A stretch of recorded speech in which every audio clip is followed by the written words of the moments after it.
Imagine spending your weekends at your peaceful lake cabin, trying to unwind and escape from the stress of everyday life. But instead of quiet moments by the water, you're greeted with constant visits from security, not just once, but every single weekend. Sounds crazy, right?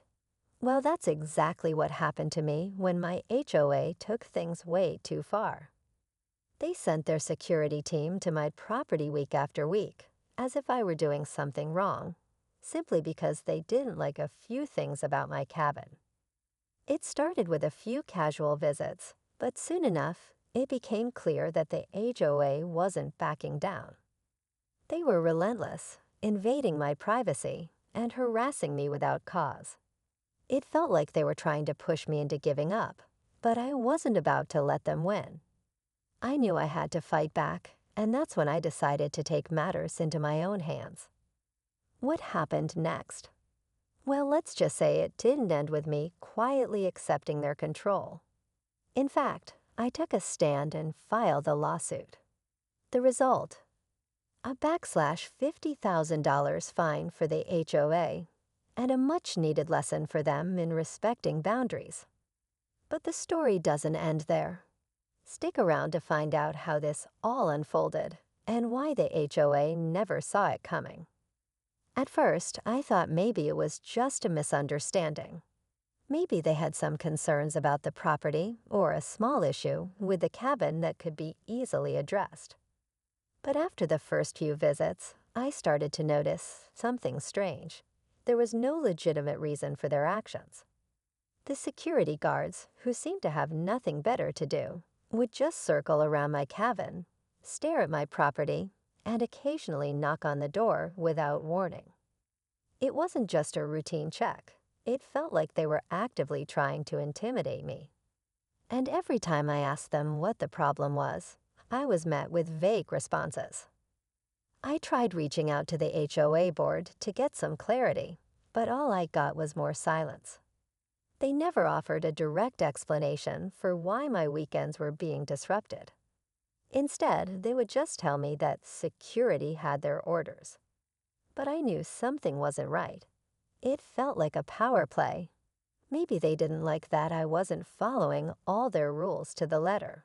Or maybe they were targeting me for something I didn't even know I was doing wrong.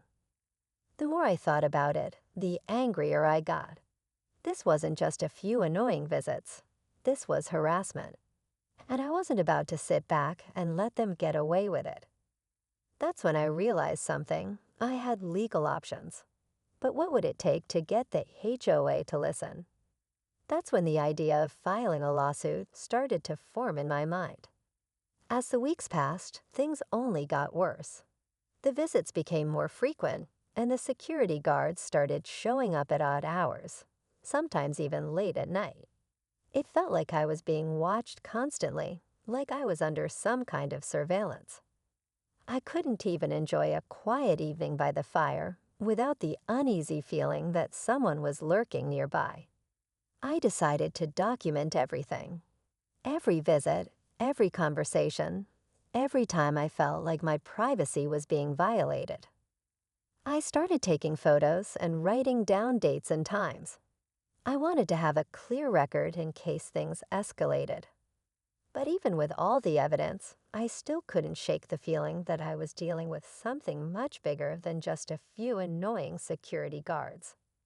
I talked to my neighbors, hoping they might have some insight into what was going on. Some of them had lived in the community for years, and I figured they might know something about the HOA's strange behavior. One neighbor told me that the HOA had always been strict, but nothing like this had ever happened before. Another mentioned that they had heard rumors about the board wanting to make changes to the neighborhood, and that some people had been targeted in the past for not complying with the rules. The more I dug, the more it became clear. I wasn't just dealing with a simple case of overzealous security. This was personal. And the more I thought about it, the more I realized that the HOA had likely been looking for a reason to push me out of the community. But why? What did they want from me? The more I uncovered, the more unsettling everything became. The HOA's sudden obsession with my cabin felt like part of a larger, more sinister agenda. As I pieced the puzzle together, I realized that the neighborhood was shifting. The HOA had started making stricter rules and demanding costly updates to properties, all while hinting at potential redevelopment plans that could change the entire character of the area. But what did this have to do with me? Why was my cabin singled out? One afternoon, I caught wind of a conversation at the local coffee shop. A few of the older residents were talking about the HOA's growing interest in acquiring properties in the area. Some even hinted that the board wanted to buy my cabin. It hit me like a ton of bricks. This wasn't about rules or security anymore. They were trying to push me out, forcing me into a position where I'd either sell my property or be harassed beyond measure. They wanted me gone, and they didn't care how they got it. I decided I couldn't wait any longer. It was time to make my move. Armed with my documentation and the knowledge that I was being systematically targeted, I reached out to a lawyer. But even as I made preparations to take legal action, the security kept coming. It felt like I was living in a nightmare, and each weekend the pressure only built. Every time they showed up, I could feel the tension rising. I knew they were testing me, trying to break my resolve. The more I thought about it, the angrier I became. This wasn't just about defending my rights anymore. This was a fight for my home, my peace, and my future. But what would happen when I filed the lawsuit? Would the HOA back off, or would this be the moment they pushed things too far? All I knew was that I couldn't back down now. It was time to face them head-on.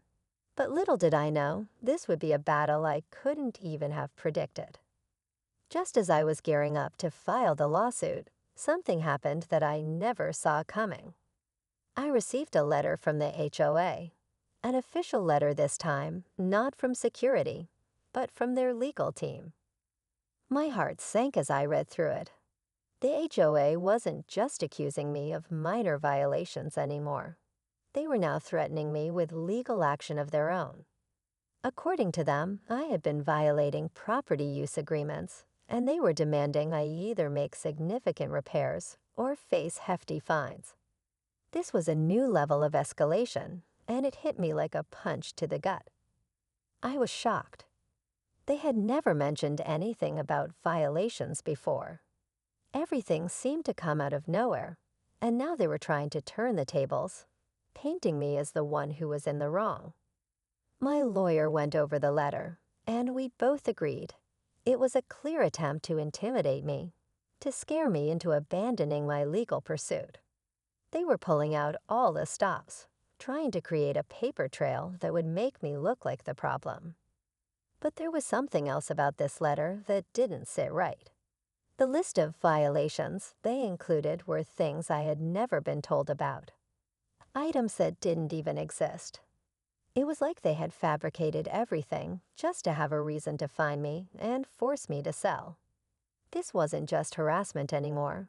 It was calculated, underhanded, and cruel. Now, not only was I facing their security team every weekend, but they were bringing out the legal threats to make me back down. The walls were closing in, and I realized this wasn't just about standing my ground anymore. It was about fighting back with everything I had. But as the stakes grew higher, I couldn't shake the feeling that this battle was far from over. What were they hiding? What were they willing to do to win? And how far would I have to go to expose their real intentions? The legal threats kept coming, each one more aggressive than the last. But as I read through their latest demands, something clicked. It was like a light bulb went off in my head. The HOA was desperately trying to hide something far bigger than just a few repairs or fines. I dove back into all my documents, combing through every scrap of evidence I had. And that's when I found it. One of the HOA board members had signed a contract with a property development company, one that had been quietly acquiring land in the area. My cabin was on their radar. The HOA wasn't just harassing me because of rules. They were trying to force me out to make way for a new development. This wasn't about maintaining the neighborhood. It was about money, power, and land grabs. Armed with this revelation, I made my final move. I filed the lawsuit. But this time, I didn't just demand they stop the harassment. I demanded full transparency. I also included the property development company in the lawsuit, accusing them of conspiring with the HOA to illegally pressure residents into selling. I didn't want a payout. I wanted the truth to come out.